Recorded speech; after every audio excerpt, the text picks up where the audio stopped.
C'est bon, on peut y aller. C'est Ok. bon, hein. Bonsoir à tous et à toutes. On est dans les 3 semaines. Donc on va parler de la paracha, mais on va aussi lier ça avec, et c'est surtout ça on va parler, avec le Beth Amikdash et une pièce en particulier du mur du Beth Amikdash qui est la Lishka, le bureau ou la pièce du Kohen Gadol dont il se servait une semaine avant Yom Kippour. Alors on va partager mon écran, on va partager quelques, quelques textes sur ça. Donc, on a c'est la première Mishnah dans la Gemara de Yuma. Première Mishnah dans la Gemara de Yuma, dit la chose suivante. Yamim Kodem Yom Kippourim. 7 jours avant Yom Kippour, Mafrishin Kohen Gadol mi Beto l'Ishkat Paradin. On sépare, on prend le Kohen Gadol et on le sépare de sa maison, de sa famille, et il est au Beth Amikdash et on l'amène dans ce qu'on appelle l'Ishkat Paradin. On va expliquer un peu plus tard quel est le sens de ce mot-là. Takno Kohen Acher, et on prépare un autre Kohen, justement, il y a le Popsoul, au cas où il y a un problème qui va se passer avec ce Kohen-là, et on a il y aura un autre qui est prévu. Donc, il y a une pièce dans le Beth Amikdash qu'on appelle l'Ishkat Paredrin, qui avait aussi un autre nom, qu'on appelait aussi cette Lishka-là, qu'on appelait l'Ishkat Haetz. Alors, ça, c'est dans Mishnayot Midot. Mishnayot Midot, on dit la chose suivante. Chez Badarom, dans le sud, l'Ishkat Haetz, on a l'Ishkat Haetz. L'Ishkat Hagola, l'Ishkat Hagazit, il y avait ces trois pièces-là. Alors, l'Ishkat Haetz, c'est quoi l'Ishkat Haetz? Amar Rabbi Elazar ben Yaakov. Rabbi Elazar ben Yaakov nous dit, Shachachti ma'ita meshameshet, j'ai oublié à quoi elle servait cette pièce-là. Abba Shaul Omer, Abba Shaul dit, l'Ishkat Kohen Gadol. C'était la Lishka du Kohen Gadol, c'était la pièce du Kohen Gadol. Ve'yaita Choreshten, c'était derrière les deux. Il y avait deux autres pièces, l'Ishkat Hagola, l'Ishkat Hagazit. Et il y avait cette pièce-là en arrière qu'on appelait l'Ishkat Haetz. Cette Lishka-là. Et c'était la Lishka du Kohen Gadol. Donc, et c'était dans le Shalom. Je partage avec vous un diagramme du Beth Amikdash. Donc, ça, c'est le Beth Amikdash. On est ici, ça, c'est l'entrée du Beth Amikdash, Ezrat Nashim. Et ensuite, il y a Ezrat Israël, Ezrat Kohanim. Et de ce côté-là, du côté sud du Beth Amikdash, là, en bas, c'est l'est, en haut, c'est l'ouest. On a le sud ici et le nord à gauche. Donc, quand on rentre dans cette direction-là, le sud est à droite. On rentre dans le Beth Amikdash par l'est, on avance, on avance, on avance vers l'ouest. Donc, tout ça, c'est la direction ouest. On rentre dans cette direction. Donc, là, c'est l'ouest et derrière, c'est l'est. Juste par rapport au. Ça, c'est Kodesh HaKodashim, mais le Kotel, il est par rapport plus ou moins à ça. Et c'est le Kotel qu'on a de nos jours, donc il fait face au mur du Kodesh HaKodashim. Donc, on est dans le Beth Amikdash. Il y avait dans le deuxième Beth Amikdash plusieurs pièces. Et entre autres, on a un peu en Achora, on a un peu en arrière, l'Ishkat Haetz ou l'Ishkat Paledrin, qui était la pièce du Kohen Gadol. Donc on a deux noms pour cette même pièce-là, soit l'Ishkat Haetz, soit l'Ishkat Paledrin. L'Ishkat Haetz, c'est littéralement, c'est une pièce en bois. Ça veut dire que cette pièce-là, apparemment, était construite en bois. Le reste du Beth Amikdash était de la pierre, c'était des briques, mais apparemment, cette pièce-là était faite en bois. Alors, on va voir le problème que ça pose et on va rentrer donc dans le vif du sujet et voir en quoi c'est lié avec la paracha un peu plus tard, parce qu'il y en aura du père du rabbi, un mot du père du rabbi sur la Mishnah comment ça s'appelle? La Mishnah dans Midot. Okay? On a ce même point-là. Il y a deux endroits dans le chasse où on parle de ça. Il y a une Mishnah dans Midot, une Mishnah dans Yuma, dont on parle de ces choses-là. Okay?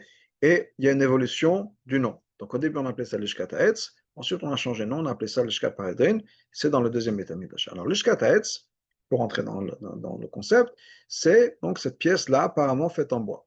Alors on a un problème avec ça, qui est le Rambam. Le Rambam nous ramène une halakha. Ça, on est dans Ilchot Bet HaBechira, les lois de la construction du Beth Amikdash. Halakha, Perek Aleph, halakha tête. Le Rambam nous dit la chose suivante. En bonin bo etz bolet klal. On n'a pas le droit de construire dans le Beth Amikdash, d'avoir du bois apparent.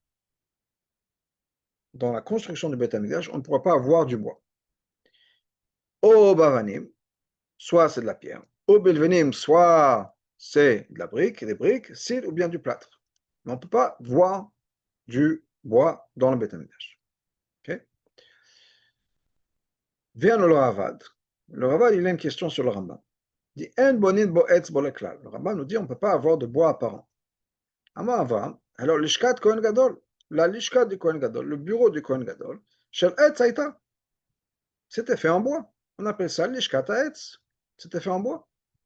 Ensuite, il nous dit, Besimcha bet hasheva, makifin kol hazar begustra. À part ça, dans Simcha bet hasheva, on a créé tout un, autour de la hazar, on faisait toute une espèce de balcon qui était fait en bois, une structure en bois.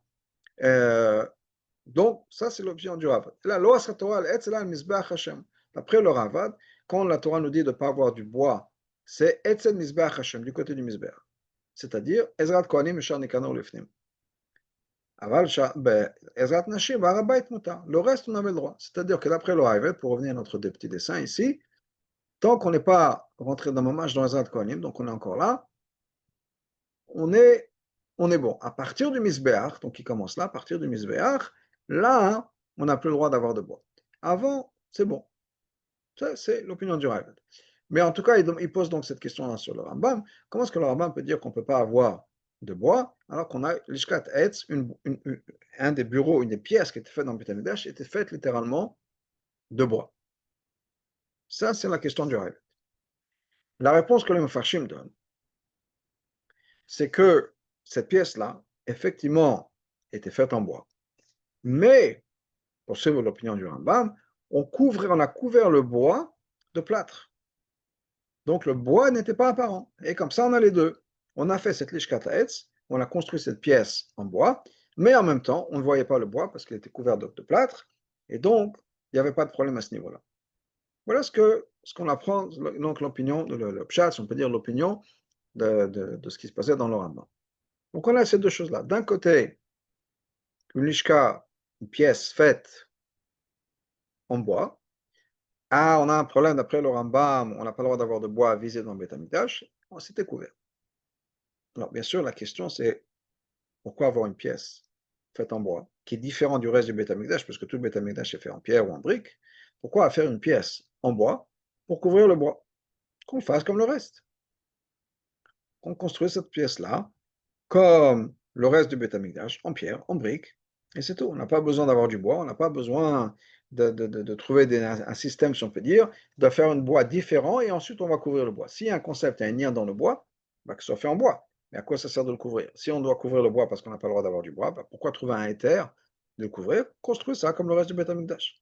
Donc ça, c'est une question de base, si on peut dire, par rapport à ce que c'est le Beth Amikdash. Alors, bien sûr, la réponse, elle est qu'il y a un yan.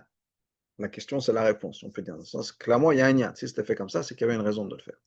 Mais on va vouloir expliquer pourquoi il y avait ce lien-là. Quel est le lien d'avoir du bois qui va être couvert? Alors, le bois, et ça, c'est quelque chose que le père du rabbi explique, donc justement, donc ça ira sur la Mishnah de Midot. Pour revenir à la Mishnah de Midot, on va donc revenir à cette Mishnah-là, qui était donc la Mishnah Shebet Darom Lishkat Haetz, donc avec Lishkat Haetz, et donc le père du rabbi se pose sur ça, Lishkat Haetz, le fait qu'on a changé de nom. Alors, qu'on a changé de nom, on peut en parler maintenant, comme ça on mettra tous les textes, on aura fait tous les textes, si on peut dire, après on pourra expliquer tout ça. Le fait qu'on a changé de nom, c'est quelque chose qu'on va voir dans la Mishnah et dans la Gemara de Yuma aussi. Donc pour revenir à Yuma, on avait dit dans notre Mishnah qu'on appelait ça l'Ishkat Paredrin. On n'a pas expliqué ce que c'est. Rashi, cela nous dit que la Gemara va expliquer ce que c'est que Paredrin. Et un peu plus tard dans la Gemara Yuma, effectivement, d'Afret Amoudbet 8.2, on revient à ça. L'Ishkat Paredrin. Et Tania, Rabbi Yehuda dit la chose suivante. Est-ce qu'on appelait ça vraiment le shkat paridin? Alors le shkat balvati aïta, on appelait ça le shkat balvati. Et là, bitchila yokoinata le shkat balvati, ומתוך שנתיב העולם המון לכולם מחליפין אותה כל 12 חודש, כפרידין הללו שמחליפין אותם כל 12 חודש. Donc, un long texte, qui nous dit la chose suivante. À la base, c'était le shkat balvati. Balvati, on va voir dans Rashi. Paridin, c'est pkidei amelech. C'est des employés du roi, c'est-à-dire des fonctionnaires. La lishkat paridin, la lishkat des fonctionnaires. Alors, qu'est-ce que ça veut dire? Au début, on appelait ça lishkat balvati. Et Rashi nous explique, la shon sarim, c'était des princes. des officiers, pas juste des fonctionnaires, des petits fonctionnaires. Donc on appelait ça, cette pièce-là, l'ishkat sarim. Ou bien quand on a vu dans la Mishnah de Midot, on appelait ça l'ishkat ha'etz, la l'ishkat du bois. Donc, Bitrila, au début, Kol Yemei Shimon HaTzadik, pendant toute la période de Shimon HaTzadik, Sheherich Yamim, qui lui a une longue vie, Hayu Korin Ota l'ishkat balvati. On appelait cette pièce-là l'ishkat balvati, la pièce des officiers, des sars, des ministres, des officiers, etc. Mais après Shimon HaTzadik, parce que les gens donnaient de l'argent pour la keuna, c'est-à-dire, Rachel nous explique, tant que les Kohanim du deuxième Beit HaMikdash, ils étaient tenus, ils étaient soutenus par l'argent, qui était donné pour la keuna gdola, les malchei bat Cheshmonaïm. On donnait cet argent-là au roi de Cheshmonaïm. Donc c'était une position achetée. C'était une position achetée. Et la keuna était en fait des positions achetées. C'était plus une position de mérite, c'était une position, c'était la personne qui payait le plus. Donc qu'est-ce qui se passait? Tous les 12 mois, il y avait un nouveau Kohen Gadol. Pourquoi? Kloma, chez Reshaim Ayu, Hachem nous explique que c'était des Reshaim. V'lo yimotzin shnatan, ils ne finissaient jamais leur année. Puisqu'on sait que un Kohen Gadol qui ne mérite pas, quand il rentre dans le Kodesh HaKodashim, dans le Saint des Saints, le jour du Yom Kippour, soit il mourait sur le champ, soit il mourait dans les mois à venir, mais ne finissait pas l'année. Maintenant, ces Kohanim-là, c'était des gens, des Kohanim qui n'étaient pas méritants. Donc, ils avaient acheté la position. Et après avoir payé, ils rentraient dans le Kodesh HaKodashim Yom Kippour. Et l'année d'après, il fallait un nouveau Kohen, il fallait un remplaçant. Parce que ce n'étaient pas des gens qui méritaient, donc ils ne survivaient pas cette expérience-là. Donc, il fallait les remplacer. Donc, Mabidin Nachar Tartav. Et donc, on remplaçait ça avec un autre Kohen. Le Kol Kohen Amitchadesh Ba, Soter Ota Obone Binyanai Minarishon. Et donc, chaque Kohen, qu'est-ce qu'il se faisait? Il détruisait cette lishka-là, reconstruisait un nouveau bureau, comme les gens qui rentrent dans le bureau, je ne sais pas, les présidents à l'Élysée qui refont tout le tout, etc. Donc, la même chose, les Kohanim, ils refaisaient tout ça. Bonnet Binyanai Minarishon, et refaisaient une nouvelle, refaisaient l'intérieur, le décor. J'étais Krouat Shmo, comme ça soit appelé à son nom. Ce qui fait que chaque année, on remplaçait la lishka. Donc, lishka paredin, ça veut dire quoi? C'est la lishka, soit on peut appeler ça des petits fonctionnaires, soit la Mishnah du renouveau, où c'était complètement, comme paredin, quoi qu'il arrive, c'est des fonctionnaires. Mais la raison pour laquelle on appelait ça comme ça, parce que paredin, c'est les fonctionnaires qui chaque année remplaçaient tout ça. C'était un peu les portes tournantes. Donc, paredin halalouch, amelach mechalfan b'chol shana v'shana. Et donc, ces paradis, ce sont des gens, donc des fonctionnaires qui ont une fonction et chaque année sont remplacés. Donc, on a commencé à appeler cette lishka, lishka paradin. La lishka des fonctionnaires, mais encore une fois, c'est un titre de fonctionnaire qui a une durée d'1 an. Donc, vous savez très bien, c'était une lishka annuelle, si on peut dire. Donc, on a changé de nom. Donc, qu'est-ce qu'on voit de là? Que au début du deuxième Beit HaMikdash, quand les Kohanim étaient des tzadikim, il y avait un certain nom, un certain titre qu'on donnait à cette pièce-là. Et après, à partir de Shimon HaTzadik, alors qu'il y avait quand même certains Kohanim qui étaient corrects, mais en tout cas, ça commence à descendre, on a changé de nom et on est d'appeler ça l'Ishkat Haetz ou bien l'Ishkat Balati, on a changé ça à l'Ishkat Paratin, qui est l'idée du renouveau, du changement. C'était des gens qui se remplaçaient, les portes tournantes, si on peut dire. Alors, le père du Rabbi explique le lien. Quel est le lien entre l'Ishkat Haetz et le Kohen Gadol? Premièrement, commençons par ça, puisqu'on a vu deux choses. On a vu premièrement que dans cette place-là, il y avait du bois, mais qui était couvert. On a expliqué que s'il y avait du bois, c'est qu'il y avait un yad. Certainement, ils n'ont pas fait ça par hasard. Surtout le Beit HaMikdash. Le Beit HaMikdash était la représentation physique d'une réalité spirituelle. Chaque chose était précis, chaque chose était mesurée, chaque chose était calculée, etc. Donc chaque chose, ça représentait quelque chose d'une réalité spirituelle. Donc le fait que ce soit du bois, c'est que ça représentait une réalité spirituelle. Le fait que le bois soit couvert, ça aussi représentait quelque chose de particulier. Et ensuite, le deuxième point, c'est le changement de nom à partir de Shimon HaTzadik, qui fait qu'on est passé de Lishkat Haetz à Lishkat Paredin. Alors, qu'est-ce que tout ça nous explique? Alors, le père de Rami nous explique la chose suivante. Le bois, ça représente la Reichut Yamim, la longue vie. Et on a des arbres qui vivent des centenaires. Et ça représente ça.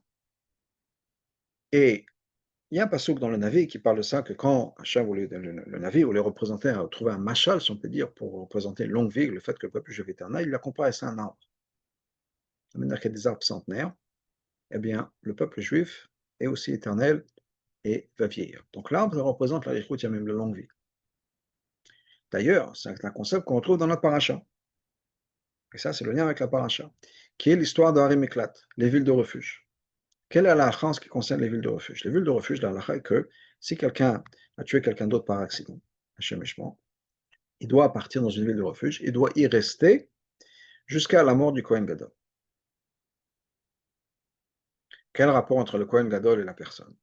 Chazal nous explique. Le Kohen Gadol représente Arichut Yamim. C'est un homme de chesed, un homme de bonté.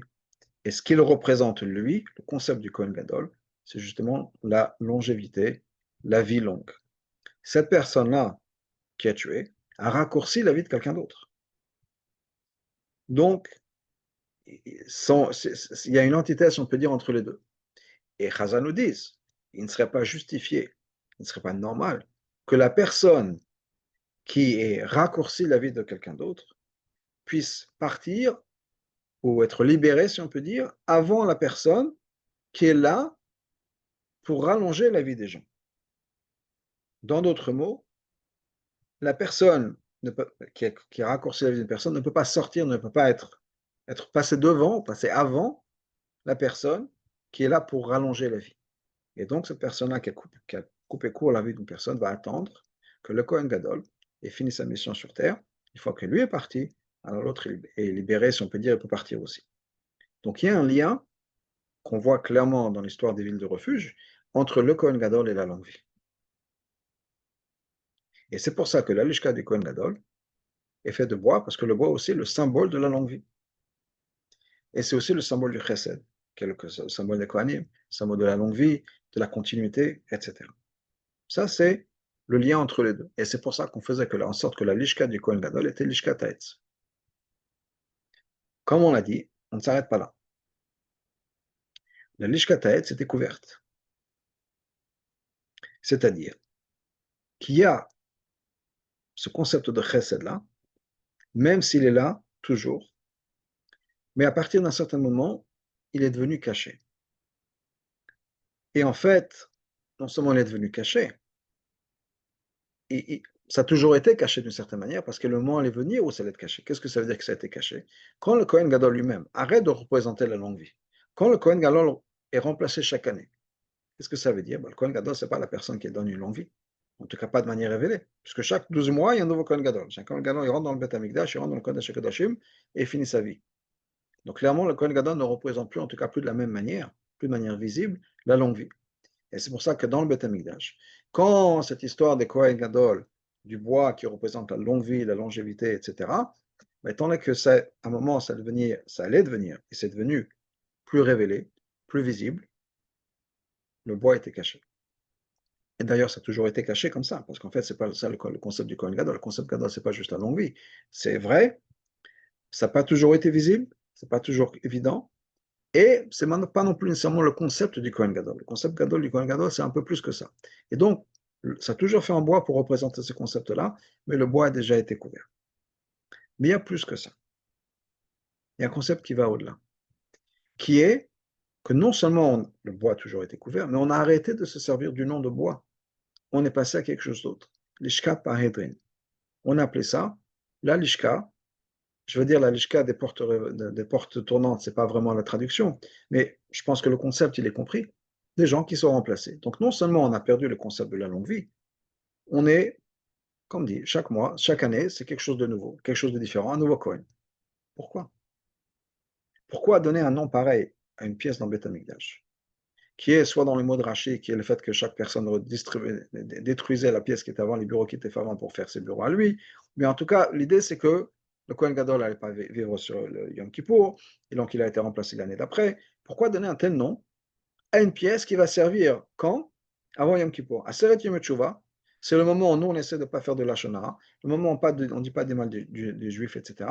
Et c'est ce moment-là, justement, cette semaine avant Yom Kippour, c'est la semaine avant Yom Kippour, c'est la semaine d'Aseret Yom Teshuvah.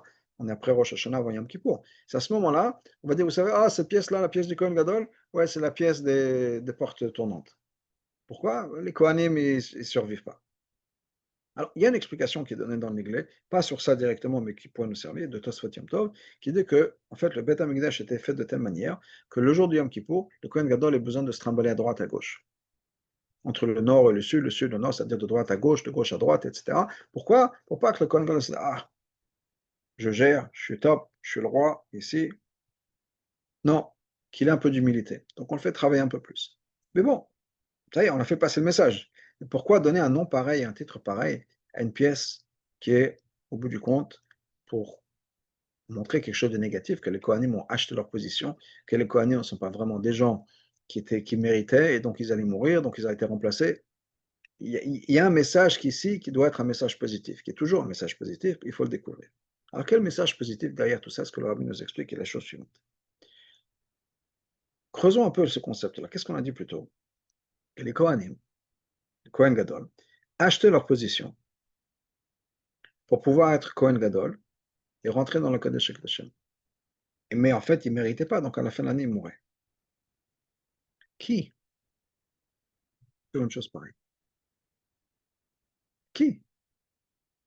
C'est-à-dire, qu'est-ce que je veux dire par ça? On avait des Kohanim qui ont une longue vie. Arrive un moment dans l'histoire du peuple juif, on se rend compte, après une fois, deux fois, trois fois, 10 fois, 15 fois, 20 fois, que le Kohen Gadol, qui achète sa position, qu'il ne méritait pas, va mourir. Alors pourquoi est-ce que la personne d'après, le Kohen d'après va dire, c'est quoi, moi je veux payer, je ne sais pas combien il paye, je fais un don, je paye, je meurs, et c'est pas grave. Et ça a dû freiner les gens à un moment. Ils se disent, ok, on voit ce qui se passe. Là, c'est pas juste par hasard qu'il y a une personne qui a eu une attrapé froid ou quelque chose, je ne sais pas. Il y a quelque chose qui se passe, encore une fois. On parle à peu près, chaque année, pendant les la deuxième moitié du Beth Amikdash, on a à peu près 200 ans, chaque année, c'est un nouveau Kohen. Donc, c'est des années, des années, des années. À un moment, on a compris. Qu'est-ce que ça veut dire? Ça veut dire qu'en fait, il y avait des gens pour qui c'était tellement important de pouvoir avoir ce moment seul avec Hachem dans le Kodesh HaKodashim le jour du Yom Kippour. De faire que un avec la Shrina. Non seulement ils étaient prêts à payer pour ça, ils étaient prêts à mourir. Ils étaient prêts à donner leur vie en sachant pertinemment ce qui allait se passer, juste pour pouvoir avoir ce one-on-one, ce moment d'intimité avec Hachem, avec la Shrina, dans le Kodesh HaKodashim le jour du Yom Kippour. Et ça leur coûtait de l'argent, ça leur coûtait leur vie, et ils étaient prêts à le faire. Alors, ça donne une autre perspective sur le genre de personnes que c'était. Alors, bien sûr, effectivement, ils ne méritaient pas, ils allaient mourir, c'était une position achetée, etc. Mais malgré tout ça, c'était des gens qui étaient prêts à donner leur vie pour cette expérience-là. Et ça, c'est quelque chose d'extraordinaire. Ça nous montre la force du peuple juif, la force de ces gens-là. Qui nous amène à un autre point. Qui qu'en fait, chaque Kohen Gadol devrait avoir cette expérience-là. Chaque Kohen Gadol, quand il rentre dans le Kodesh HaKodashim, devrait se rendre compte que j'ai une occasion extraordinaire d'avoir ce moment d'intimité avec Hachem que personne d'autre au monde ne puisse avoir. Il n'y a aucune personne à part moi, en tout cas cette année, qui pourrait avoir ce mérite-là. Et il y a des gens dehors qui sont prêts à payer pour avoir ce privilège. Il y a des gens qui sont prêts à donner leur vie pour avoir ce privilège. Et moi, Kohen Gadol, je l'ai. C'est un message tellement fort. C'est un message puissant. Et en fait, c'est ça le message quand on parle de l'Ishkat Panheden. Ce message-là, ce n'est pas juste quelque chose de négatif. C'est pour faire prendre conscience au Cohen que tu as une opportunité extraordinaire. C'est pas, ouais, chaque année, c'est quelqu'un d'autre, vous allez tous mourir. Au contraire. C'est l'expérience, apprécier l'expérience qu'on va pouvoir avoir, de faire que un avec Hachem, quelque chose d'unique, pour lequel il y a des gens qui sont encore une fois prêts à donner leur argent, prêts à mourir pour ça. Et alors, ils vont mourir, c'est pas juste on en parle en théorie. Il y a des gens qui vont mourir, qui meurent, année après année après année pour ça. Et donc, le message, même à partir du moment où il y avait d'autres Kohanim, parce que Shimon HaTzadik, ce n'était pas la fin des Kohanim qui étaient des Tzadikim, mais c'était quand même un message qui était fort. Et c'est d'ailleurs l'idée de pourquoi le bois était couvert, qui est la longue vie, etc. Où effectivement, peut-être qu'on ne va pas avoir la longue vie. Et le Kohen Gadol doit prendre conscience de ça. Oui, moi j'ai 80 ans, etc. Ça fait déjà pendant 15 ans. Il y a un Kohen qui était 80 ans, il était le Kohen Gadol. Est-ce que tu apprécies ce sens de renouveau? Est-ce que tu apprécies l'opportunité que tu as maintenant? Et quand on a changé le nom, c'est pour faire passer le message de Kohanim qui peut-être ne le réalisait plus. Tu as une opportunité extraordinaire. Prends-y conscience. Et non seulement c'est une opportunité extraordinaire, mais c'est en fait un changement profond. Il y a une halakha qui nous dit la chose suivante. Quand le Kohen Gadol rentrait dans le Kodesh HaKodashim le jour du Yom Kippour, il avait des vêtements blancs. Ces vêtements avec lesquels il a fait l'avoda, le service du Yom Kippour, il ne pouvait jamais s'en servir après. Chaque année, il fallait des nouveaux vêtements, même si c'est le même Kohen. Chaque année, il fallait de nouveaux vêtements blancs. Alors, les 8 vêtements, le tzitz, le turban, et le me'il, etc., tout ça, c'était les mêmes. Mais les vêtements blancs, il faut de nouveau. Pourquoi? Pourquoi le gâchis? Pourquoi? Quelle différence? Ce que Noam nous explique, parce que justement, le Kohen Gadol, quand il est rentré, il doit avoir cette expérience qui va le transformer. Et une fois qu'il est transformé, c'est plus la même personne. Cette expérience de rentrer dans le Kodesh HaKodashim, cette expérience de Yom Kippour dans le Kodesh HaKodashim, se faire cette union avec la Shekhinah, c'est quelque chose qui doit transformer la personne. Donc c'est un nouveau Kohen, c'est une nouvelle personne, des nouvelles dimensions, des nouvelles mesures, etc. Qui est d'ailleurs le concept de Tchouva, tout le concept du Yom Kippour, c'est exactement ça, le concept de Tchouva. Le Rambam nous dit dans le Chod Tchouva que quand quelqu'un fait Tchouva, un Bal Tchouva, c'est quoi? Un Bal Tchouva peut dire, je ne suis pas la même personne qu'il y avait avant. Je suis une autre personne. Je suis une autre personne. Rien à voir avec la personne qu'il y avait avant. Une autre personne, ça veut dire, c'est fort, dans le sens, c'est pas juste, ok, j'ai changé de comportement. Non, non, j'ai pas juste changé de comportement, je suis une personne différente. Il y a des choses différentes que j'aime ou que je n'aime plus. Ma vie est différente. Là, je parlais, il y a quelques mois, j'ai une conversation avec quelqu'un, il disait que bon, il conduisait vers moi, et il m'a dit, ouais, c'est marrant, parce que quand je conduisais vers vous, c'est à peu près une demi-heure de voiture, il y a j'écoutais la radio, il y a une de mes chansons qui était une de mes chansons préférées, pas une chanson juive, c'est une de mes chansons préférées. Et là, je l'ai entendue et j'ai changé, je voulais passer à autre chose. Ça ne me parlait plus. C'est pas qu'il a fait des efforts, etc. La chanson qu'il aimait tellement, maintenant il aime plus cette musique, il aime plus cette chanson. Pas qu'il a décidé j'aime toujours mais je veux pas écouter, c'est la musique goy. Non, il l'aimait plus. Il est quelqu'un de différent, j'ai changé. Donc ça veut dire que mon passé peut changer, mes expériences, mes traumatismes, tout ce que j'ai passé, etc. Quand on fait une vraie tchouva, qui n'est pas juste au niveau technique, même si c'est important et c'est une transformation de vie, c'est sûr. Mais je parle d'une tchouva où on est vraiment, je suis quelqu'un de différent. J'ai changé. Et le Rama le dit. Rambam, tu vois, c'est quelqu'un qui a changé. Il a dit, Eni otodam, je ne suis plus la même personne, je suis quelqu'un de complètement différent. Ça veut dire, j'ai changé des choses en moi, au niveau de mon caractère, etc., qui fait que je suis une personne différente. Et donc, le Kohen Gadol, il ne pourra pas avoir les mêmes vêtements l'année dernière parce que c'est une nouvelle personne, c'est un nouveau Kohen, une nouvelle personne. C'est ça le concept de Docho.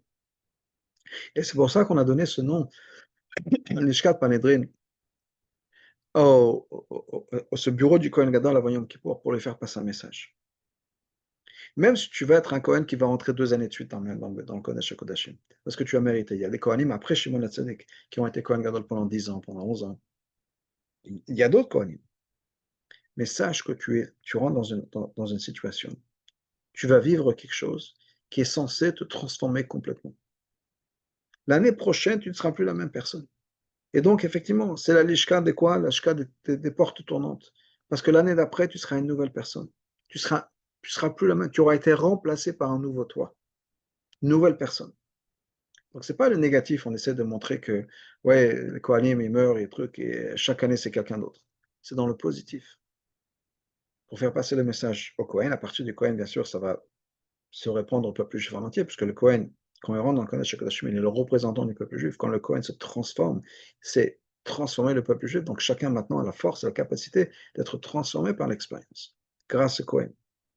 Donc c'est pour faire passer un message que la tchouva, c'est quoi? C'est quelque chose qui va complètement le transformer. Je suis quelqu'un de complètement différent. Et d'une manière générale, on peut diviser, si on peut dire, l'époque du deuxième Beth Amikdash en deux époques. L'époque des tzadikim, jusqu'à Shimon HaTzadik, où effectivement, il y a ce concept de tchouva, il y a ce concept de transformation, mais il est moins évident. Qu'est-ce que j'entends par moins évident? Quand quelqu'un est toujours religieux, on prend un Baal Tchouva et quelqu'un qui a toujours été religieux dans le sens dont on en parle maintenant. Alors bien sûr, même un tzaddik doit faire tchouva. Même un tzaddik fait tachanoun, voilà, j'ai fait des fautes, etc. Bon. Mais une fois que quelqu'un est un tzaddik, tzaddik, ça ne veut pas nécessairement, je ne parle pas de quelqu'un qui est un tzaddik, mais quelqu'un qui est religieux, qui a sa vie de religieux. Okay? Alors on a fait des fautes. J'ai lâché la rage, j'ai perdu, j'ai fait du bitouzman, j'ai parlé de la tefila, quelle que soit la faute dont on parle. Ok, il va faire, tu vois, je regrette, etc. Combien de changements on va voir? Combien de changements vont être évidents? Combien est-ce qu'il a changé sa vie? Qu'est-ce qui va changer dans sa vie? Donc, dans cette première partie, donc, quand on est un tzaddik, si on peut dire encore une fois, un tzaddik pas nécessairement parfait, mais cette dimension de tzaddik où je fais ce que Hachem veut, je vis une vie religieuse, etc. Bon, alors même si je fais une avéra, je fais tchouva, le changement va être moins évident que quand quelqu'un qui va tchouva dans le sens où quelqu'un qui n'est pas religieux, qui devient religieux. Donc il y a cette continuité, il y a cette progression, bien sûr, et on change, on devient mieux, chaque année on est différent, etc. Mais c'est, comme on dit en France, le changement dans la continuité.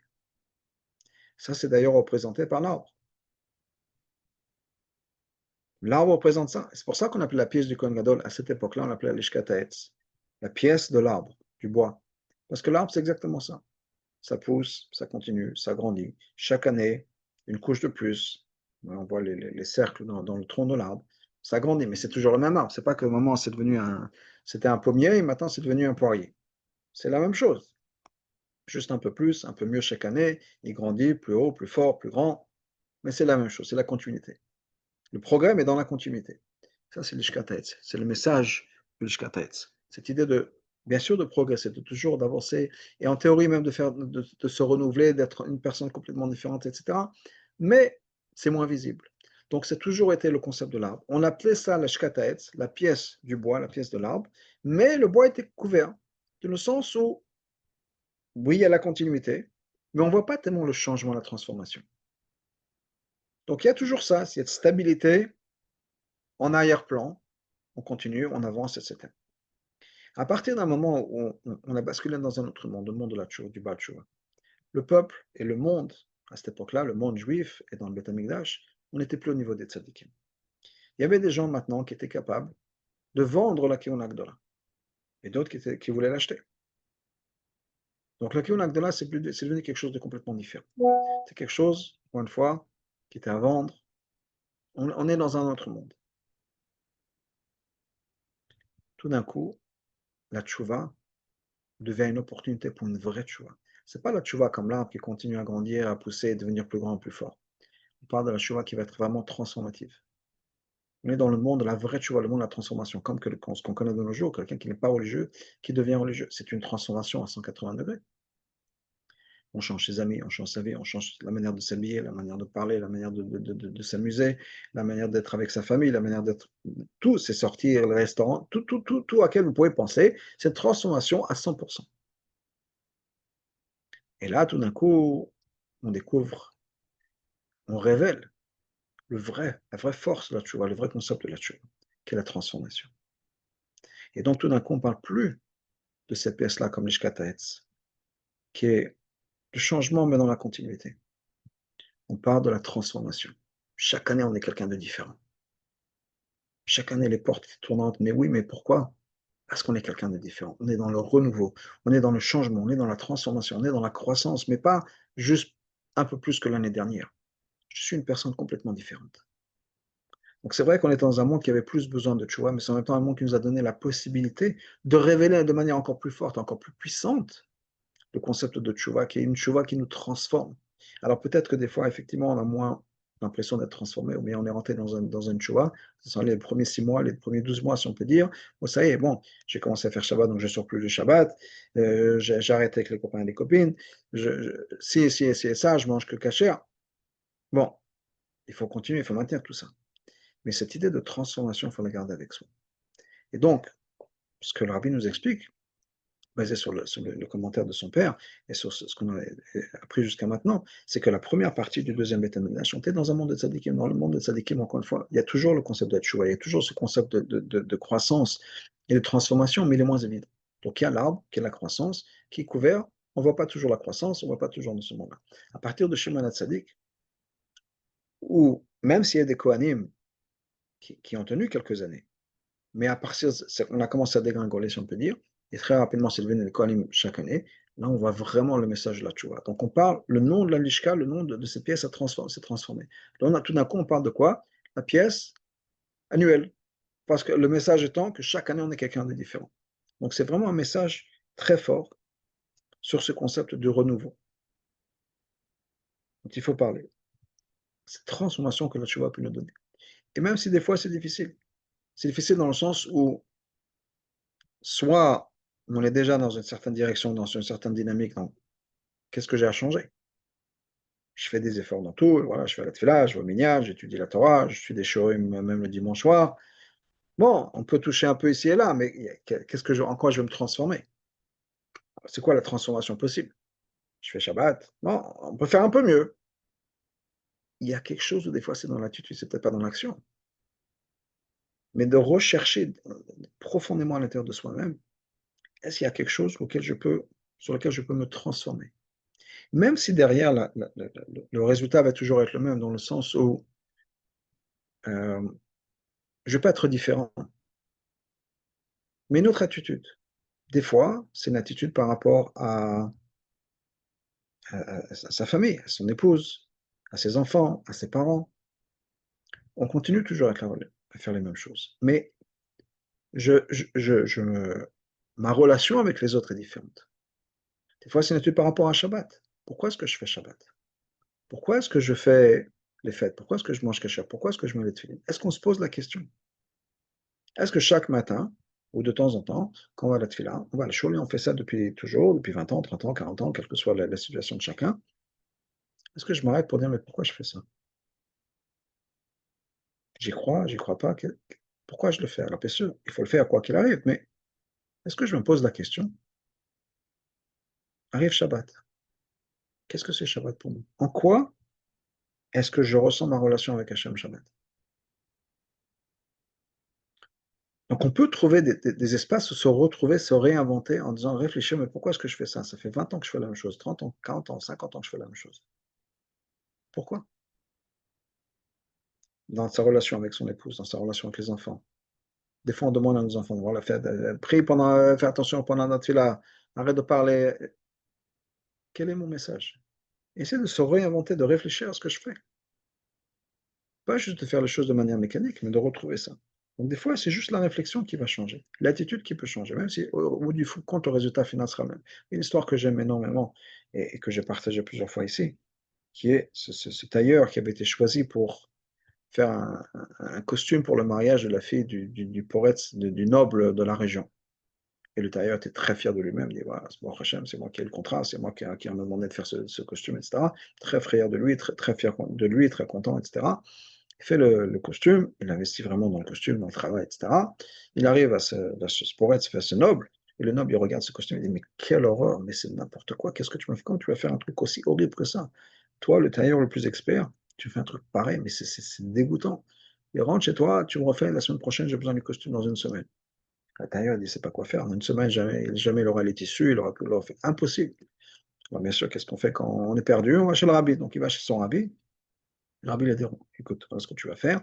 Tu vas découdre le vêtement et le recoudre exactement de la même manière. Tu vas dire, mais rabbi, il va se rendre compte que c'est la même chose. Le rabbi dit, écoute, de toute façon, tu n'as pas le choix. Tu n'as pas un autre costume. Fais ce que je te dis et confiance. Écoute-moi, fais ce que je te dis. Donc, le tailleur n'a pas le choix, effectivement. Il rentre chez lui, il découle le costume, il le recouvre.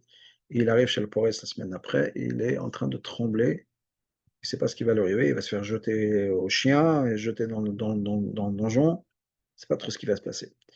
Et le poète, s'il voit ça, le costume, il dit, ah, ça, finalement, voilà une belle pièce.